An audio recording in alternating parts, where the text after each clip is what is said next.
from the top of the top, the creme de la creme. Oh, they're also here as well. The AI-generated robots that do not get tired throughout the game. You're back to back NRL You almost premiers. ran out of breath just trying to say. I hope I don't have to say another back next year, man. I truly do. But the Penrith Panthers coming off their 4th premiership in a row. Truly marvellous what they've accomplished in the salary cap era of the NRL. And I'll just quickly go through their player movement from last year to this year. Their gains, their losses.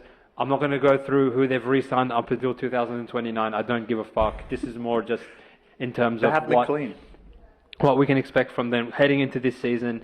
And shout out to this random website that I'm using, Zero Tackle. They give their predicted best 17 for each team.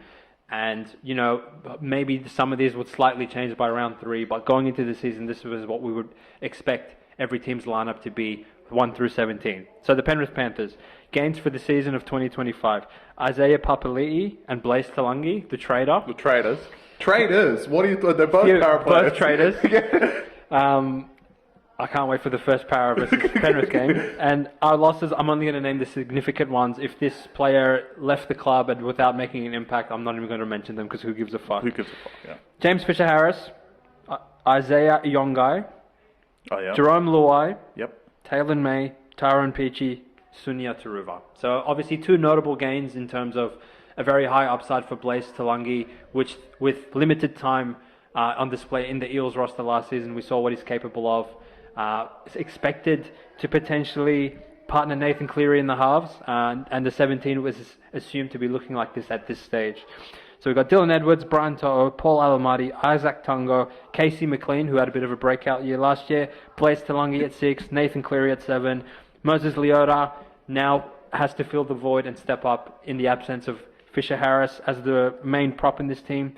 This has Liam Martin at front row, but I'm going to say Isaiah Papali'i probably slots in there. No, I think it's Lindsay Smith, I assume. Lindsay Smith, any one of those bombs, that's fine. And we've got Scott Sorensen and Isaiah Yeo outside in the second row, and the lock, Mitch Kenny still at 9 on the bench, Liam Henry, Luke Garner, Lindsay Smith, and some other inbred. So what do you think heading into the season, Chris? Is a 5-pit on the cards, or is it over? All right, I think I said this last year, but this year it's truly over. I mean, look, the rest of the league needs to fucking wake up. Obviously, they're champions for a reason. Fair enough. And they've done a great job, but this year's losses are way too much. And I actually think like the acquisitions of 3 particular teams, which we'll get to like pretty early in the podcast because they did well last year, and one of them didn't.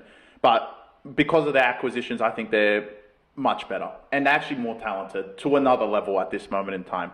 Penrith are still going to be good. Like any team with Nathan Cleary for the next 10 years is going to be great, but I don't think this year is a year that they can physically make a run for the finals. I think they will be there, but I don't think they're going to be there right at the end. So I would put them in a position outside the top 4, like I said last year, this year with a bit more conviction, especially saying the case that I think there's 3 particular teams that are just above everyone else. And then the 4th place is kind of a tussle between a few. So I'm just going to think he's not part of the tussle. And I guess, you know, we're going to go futures-wise. I might as well just say one of my first ones is Penrith to miss the top 4 at $2.05, $2.10 in some places as well. I think they're in a tussle with a lot of teams and a team that has a lot of origin players, even with all the losses. I think Penrith won't make it. The saviour at New South Wales fullback position now. Correct. So he won't be there. Look, they're going to have Jack Cole and Talangi playing at some of those games, and God help them if Cleary gets injured. I think that bet is something that probably shortened by the time the game starts. So you expect some sort of regression from Penrith that they can't just Is run it out there possible? and murder I don't know. everyone Is it possible? come the footy finals. Fantastic.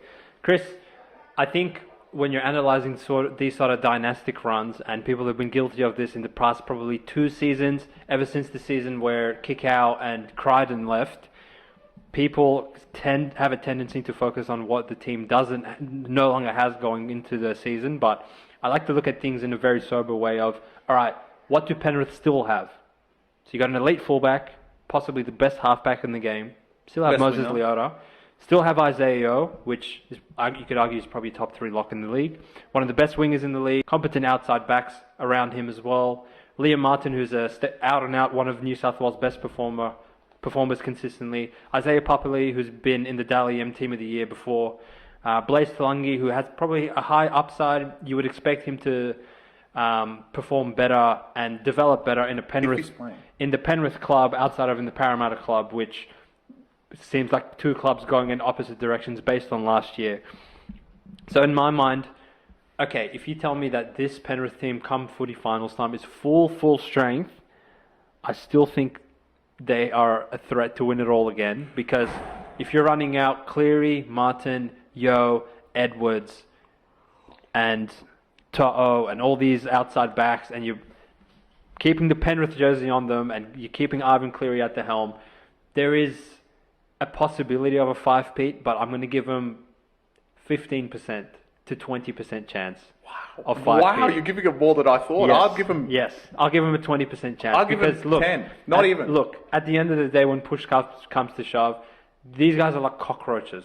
No matter how much Mortein you spray on them, no matter how many times you step on them, how many players you subtract out of their club, they are never ever going to go down without a fight. And even when they look like they're on the 10 count standing and the ref counts to 9 like they did in the Broncos grand final, you have 40-20 from Cleary and a couple of like great defensive sets that apply pressure to the other team is not something I'm going to scoff at, but truly, there is no reason for 3 of these other inbreds in this competition to lose to these pricks in a final series, which I think is a great segment.